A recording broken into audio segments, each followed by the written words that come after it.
Welcome to my failsafe. In case of emergency, break it open. Today we're installing Docker, and how I would like to do it if I forget how to do it. Skip to these times if you know what you're looking for.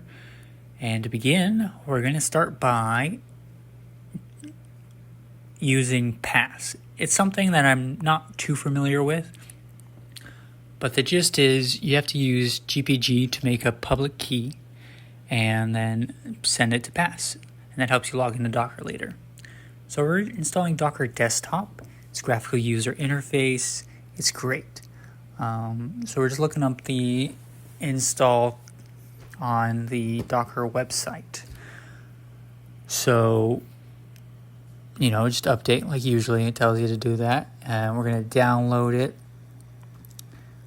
The benefits of Docker Desktop are, if you don't know what you're doing, like especially if you've already forgotten how to use Docker, then this will help you find things like how to have an interactive thing or set it up nicely. But as you can see, we got an error there. docker.asc is not installed, but that's not a problem. We're going to go to the Docker engine and get that installed. Basically, we're just going to add some repositories that it can pull from. I'm not sure why it doesn't do this automatically. It's not something I really tried to figure out.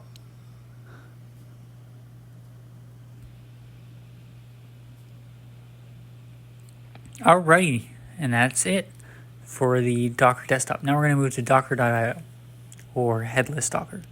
It is literally just a one-liner. It doesn't need pass or anything like that. And it installs. The only difference is that you have to use sudo in front of all your Docker commands, which is a little confusing why it needs to do that, but it might be beneficial because I might use it to run a blade bit or xmrig. And here's a working command of it. Perfect. Now I get to talk about what I didn't like. There's a whole bunch of people in the comments of how to log into Docker, the Docker Desktop. They're like chmod 777 this file, and that's going to let you log in. And I almost did it too. I'm not super smart, but I eventually figured out that I needed to use pass. But I didn't notice that it was it's just out of order. That's why I put it at the beginning. I wanted it to be the same, I guess you would say. I wanted it to be one fluid motion of installing Docker, because this took me a weekend to install. And if I just knew that I needed to log in, I probably would have had more in this tutorial, like how to make a website. But this is where I was at, and thank you for watching.